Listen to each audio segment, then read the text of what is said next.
Hey guys, Dissection of Violence here. We got UFC 302 coming for you. Oh, we got a fun one to start the card. We got Mitch Raposo versus Andre Lima. Really, really fun fight. Honestly, this could be an upset win for Mitch Raposo, but I don't see it gonna go that way. I don't see it. I know that's not English. I don't see it happening that way. I just see Andre Lima being too fast for him on the feet, too sharp. Mitch Raposo's, decent, but he hasn't really beat anybody worth notable, like that's worth talking about. Um, he's not that great. He's had some decently bad losses, and honestly, I don't rate his loss to Jake Hadley. I know that was time ago. I know he can improve, and maybe he has, but I just don't think you've seen enough of him to know if he's improved to that level. But I'm going to go with Andre Lima here by unanimous decision or TKO. Interesting fight. I just think he's a little bit levels above Mitch Raposo, and I think he's going to show it in this outing. He's probably faced definitely better competition and beat better competition. We'll see though. Definitely a interesting fight. I wouldn't be too married to him, but at the same time, it's kind of like if you don't play this, I would be pretty mad at myself because this could look like a negative 600 in hindsight. So we'll see what happens. Um, but yeah, I got Andre Lima. I got him winning by decision or TKO. Moving on, we got Aileen Perez versus Jocelyn Edwards. Interesting fight. Um, I just think Aileen Perez is basic, and she's got okay wrestling and top pressure, but like she doesn't do anything. Like she throws like bolo punches from the mount. Like she doesn't really like throw anything with like pure conviction. Like it's like it's hard to watch her fight, and she does okay in the first few rounds, but then she gets really tired. And I just think there's a lot of heat and energy to this fight. And I think Edwards is going to be cool and calm under the chaos, whereas Perez is not. And I could see her gassing and potentially Edwards round two, round three stoppage is potentially in the books. I know Perez has good.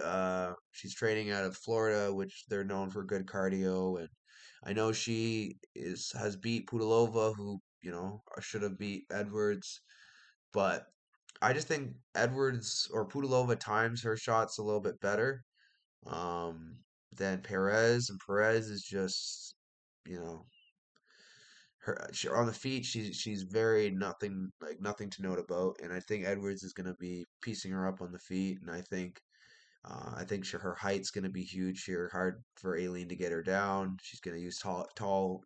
I was going to say man, but I'm not going to say that. Tall woman defense. Honestly, this is a battle of the Bunda, and I just think Edwards is better, man. Honestly, and if Perez wins, then so be it. But I'm willing to find out at plus 200. I know the odds have dropped to around plus 180, but I think Edwards should win this fight. And yeah, I don't know, man. If you're wondering how much you should play this for, not a lot. It's a very very volatile fight, but I think Edwards can win this fight, and I'm gonna lean her. So I'm gonna go Jocelyn Edwards here. Moving on, we have Mickey Gall versus Basil Hafez. So I hadn't watched the grappling match, but I assumed Hafez won via control. I probably won via sub, but I didn't even watch it. The thing with Hafez is, how's he gonna look? Now that he's being tested regularly, how's he gonna look? Like he's had some decent losses. Like he's only lost to like Jack Della Maddalena, some decent guys, beat some good guys, but the one thing that worries me here is Mickey Gall is a lot of things, but he has some decent grappling. Like I really think he has some underrated grappling. Um, but I just don't think it's gonna be. I don't think it's gonna be enough to cause Hafez that much problems. I think he's a good black belt himself. I think Hafez is going to be um, just more well-rounded. I think he's going to be the better fighter. Definitely could look like a hindsight pick, but I think Hafez wins this one. I'm gonna go with Hafez here. I'm gonna go either TKO or decision, but I lean the decision. So we'll see. The one thing about this fight is Hafez is still relatively unproven. He hasn't really beat anyone of note that is like wow. But like his best fight is his loss against Jack Della Maddalena, which arguably could be a unanimous loss. So I don't know. He has a good win over Anthony Ivy, I guess. I went to a split with him, which isn't a great look in hindsight because Anthony Ivy is, he's decent, but it's like Mickey Gall, man, like they're around the same level in my opinion. So this could get really sticky. And I wouldn't want to touch this fight just for personal reasons. I don't think this is a smart fight to bet on. But you guys, if you want to take a Fez, I wouldn't hate it. So we'll see what happens. Speaking of fights are and hate if you wouldn't hate if you take Alex Morono versus Nico Price. Another fight where it's like a guy shouldn't be in the UFC, but he is Nico Price. I know he's done some favors for the UFC, but man, he is absolutely awful at this stage in his career. He is not the same Nico Price he once was. This man is a different human. He is very brittle. He is not like not good at all. Gets tired. Like I just think Morono is just sound. He'll stick behind his jab. I know he lost to him before. I didn't even watch the fight. I think I should though. When was this? Um, how many years ago? It was a no contest, but maybe something happened. I'll have to watch that back sometime. I'm just curious to see how it went. But it doesn't matter. It was a long time ago. Alex Morono is doing great things in his career at this point. I know he's not, you know, had potential to be a champion or anything, but he's, doing well for himself, doing a lot better than I ever thought he would in his career. So, I think Alex Morono wins this fight. Decision. I just think if he chins Nico Price, Price should retire. And yeah, I just think Morono is. I think he's going to be too sharp on the feet, and I think he's going to have grappling if need be to submit Price. But I don't know. We'll see. This is a really funky one because Price has a lot to fight for here. His career is probably on the line in this spot. So interesting fight. But I'm gonna leave Morono here. I just don't want to touch this fight betting wise. So yeah. Moving on. We have Philip Rowe taking on Jake Matthews. Jake Matthews. Huh. I. This is about the closest fight for me on the card. One of them. I think it should be 50-50 at worst, so the value is on Rowe.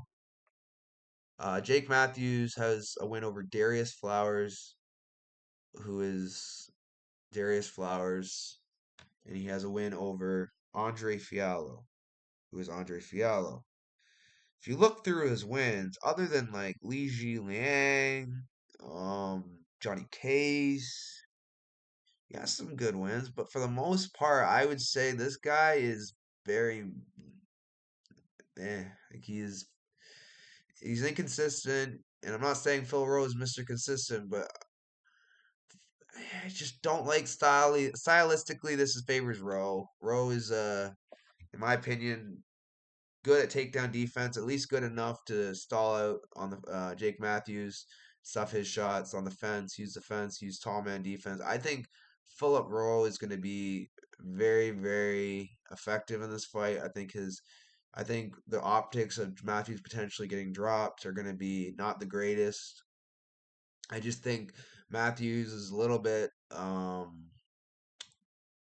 hittable at times, and I think Rowe can find a shot and wobble him, find the big moments. I just think this is a value side for Rowe. I would not bet this fight personally, but if you guys want to touch this, I would definitely be on the Rowe side just because, I don't think Matthews should be even a slight favorite. I think it should be a pick'ems at worst. So, Definitely a fight I'm looking forward to, but I'm gonna definitely side with Rowe here. Big lights. He's had grappling tournaments, like with high level grapplers. I think sure Jake Matthews isn't gonna show him something he hasn't seen. I think Phil Rowe is not the greatest. Obviously, he's not gonna be a champion, but he is very, very skilled, and he has been training pretty hard in the grappling aspect. So I just don't think Jake Matthews will pose that many problems for him. So gonna go with Phil Rowe here. Upset. Not a popular pick, but I think Phil Rowe should win this one. It's a close fight though. Moving on, we have Grant Dawson versus Joe Solecki. So I have a parlay with Dawson as the last leg. If he loses this fight, I honestly don't know what I'm gonna do. Not that it's a big parlay or anything, just that like I don't know where he goes from here, his career wise. Like if he loses, I imagine it's by like I don't know submission. I don't know. Like I really don't know how Joe Solecki wins this fight. Like this is a really lopsided matchup. Joe Solecki needs to grapple in this matchup. He cannot out wrestle Grant Dawson. He cannot out grapple Grant Dawson. So honestly, I don't think this is a close fight. I think Grant Dawson is going to win this fight by TKO, by ground and pound, or I think he wins this fight by a boring decision. But I think Grant Dawson wins this fight, and I just don't think Joe Solecki has a path to victory. And if he does win this fight, I think Grant Dawson should reconsider things. But I don't think that's going to happen. I think he's faced guys like Demetrius Magulov and high level guys. I think this will be a step down for him, and he's going to run through Joe Solecki. So not much to talk about with this fight. Joe doesn't really have danger anywhere for this fight. Joe's very, very, soy as far as his fighting style. Um, and yeah, man, I cannot get behind a Joe Solecki underdog spot. Like even if it was a value spot, I can't get behind it. Grant Dawson shouldn't be a negative 400. Yeah, against Joe Solecki, he should be. Styles make fights, man, and this is a terrible fight for Joe Solecki. He needs to grapple, and how's he going to grapple? He can't hurt someone with his hands, so what's he going to do?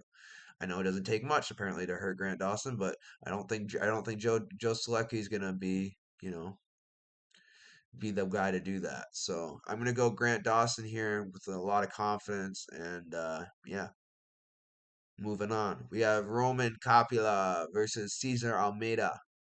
Cesar Almeida is a good fighter, man, but this is a tricky fight to call. Plus 150, I really like Cesar Almeida at plus 100 or 100. No value, pick'ems line. Like, there's no value in this fight, man. Like, you guys are just looking, grasping for straws. Oh, glory kickboxer. Oh my goodness, guys, he's the greatest fighter. Like, guys, if you're going life or death on the feet with Lucas Fernando on the feet, on the ground, he was doing all right. I think Caesar's good, very skilled. But how old is Caesar? 36 years old. And I know in the bigger weight classes it's not as big of a deal, but like he's only really KOing guys that he's a high level kickboxer. I get it. But I just think Roman Kopylov has a style to really make this a close fight. Now, if you told me Almeida would grapple and offensively grapple and mix it in, then I'd be all over Almeida. But I just think Almeida is going to kickbox because his ego is, he's a kickboxer. But Kopylov isn't exactly a slouch on the feet himself, and I think Kopylov can find a finish here.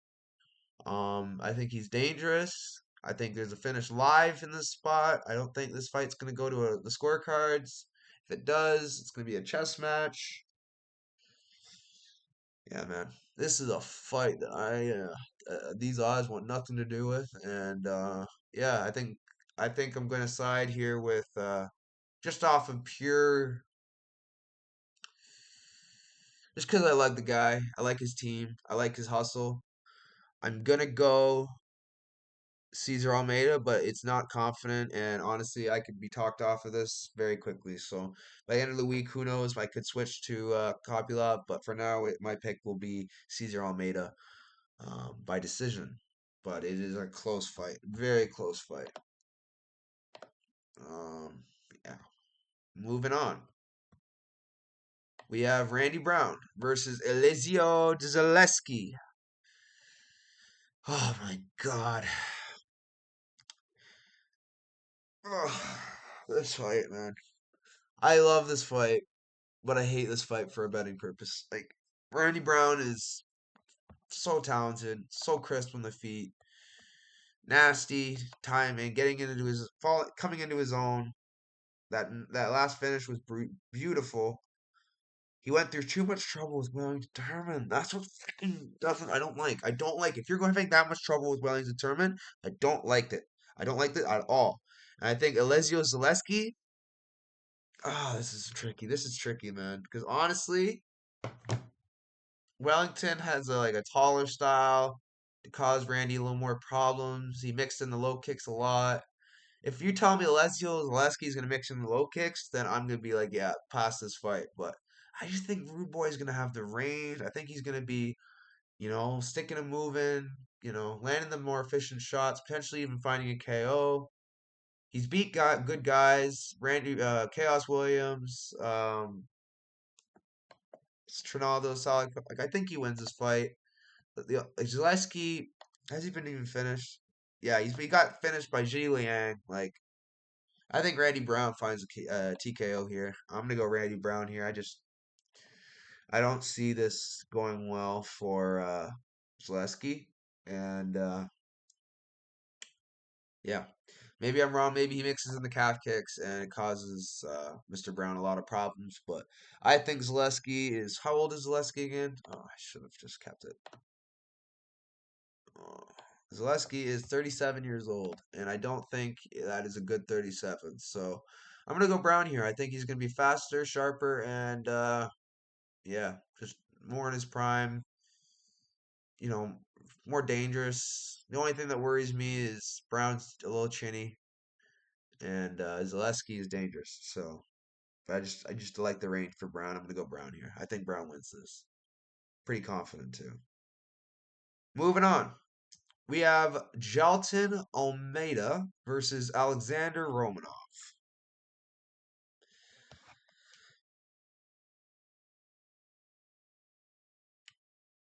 I'm trying to find something nice to say. So,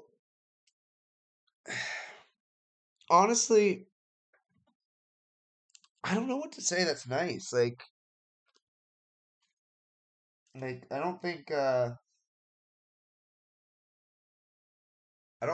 either of these guys are really worth betting, especially at these odds. I think Almeida should win,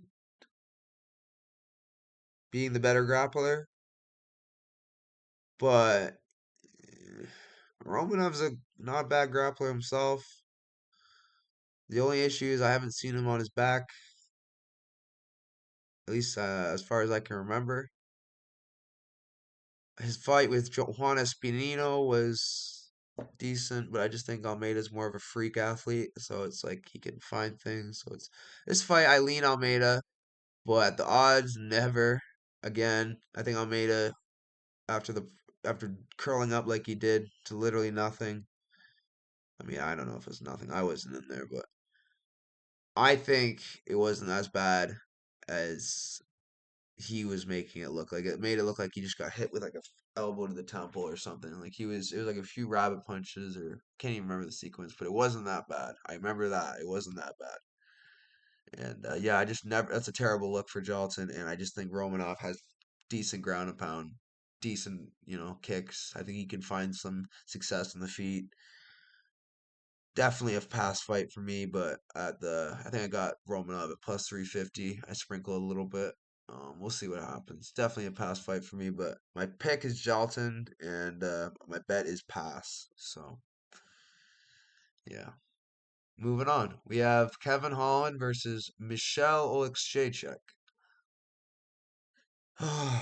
another fight where it's like Kevin should win, but if he lost, I would not be surprised. Because Michelle Oleksiejczuk can put a pressure on guys. He's pretty tough on the feet. He's harder to finish than Michelle Pereira made it look. I think Michelle Pereira is on a tear right now. I think Kevin Holland is, you know, he just fights like he doesn't give a shit, and I can't get behind that. I can't tell people to bet this guy when he fights like a, like not like he's not very smart. I think Kevin Holland is gonna win. I think he wins potentially by submission early or a decision, but this is a fight I want nothing to do with. And honestly, all the values on Lord Michael here, especially at middleweight. Kevin Holland is not a middleweight. Well, he is a middleweight, but he's not like he's been fighting a welterweight, so his body's probably still used to welterweight, still probably walking around pretty small. I think Michelle Oleksiejczuk is going to be a big guy, used to big guys, and it's going to feel like a little easier to deal with. And I think Oleksiejczuk can pull an upset here. So I lean Kevin Holland, but it's definitely a pass for me on this spot. Moving on. We have Sean Strickland versus Paulo Costa. Now, I was really, really confused with this fight, and I still somewhat am, because Paulo Costa has looked somewhat better recently, but the thing is, he is dangerous. He can find the chin, and I think if he mixes in his kicks, he's gonna be. Oh, if he when he mixes in his kicks, he's gonna be a lot of issues for Strickland. I think Strickland parries a lot, and I think he could get head kicks. I think he could find a head. Paul Costa could find a head kick, but I just think Strickland skill for skill is better, other than the kicking, of course. But I think his wrestling's better. I think his jiu-jitsu is better. I think his boxing is better. I think, yeah, I think he's experienced, just like I think he beat it. Yeah, he dominated Izzy. Paul got absolutely destroyed by Izzy. I know MMA math doesn't always work, but I just think Sean Strickland's a better fighter. But a better fighter doesn't always win, and that's what worries me here. I think the KO from Paul Costa is very live, and I'm almost gonna play it just because I think it's gonna happen. Not not so much I think it's gonna happen, but I think it could happen. Sorry. I think Strickland is gonna win, but this is a fight where I would not be shocked to see Paulo Costa win this fight. And I'm not betting on this fight. I just think it would go against my morals because I love Strickland, and that's my guy. I can't go against my guy.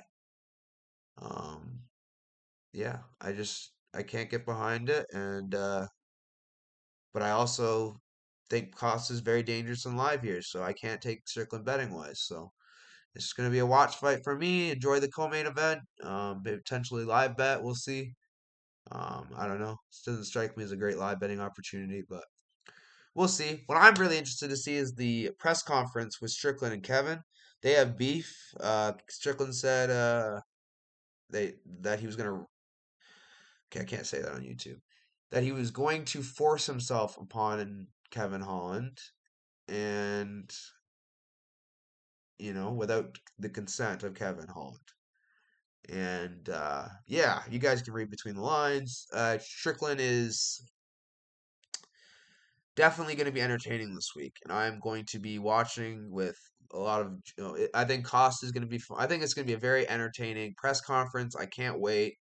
It's going to be a fun fight week. Last card before my trip. Or not last card. Sorry, last pay per view before my trip. I am stoked. Time is flying, and yeah. Speaking of time, let's get on to the main event of the evening.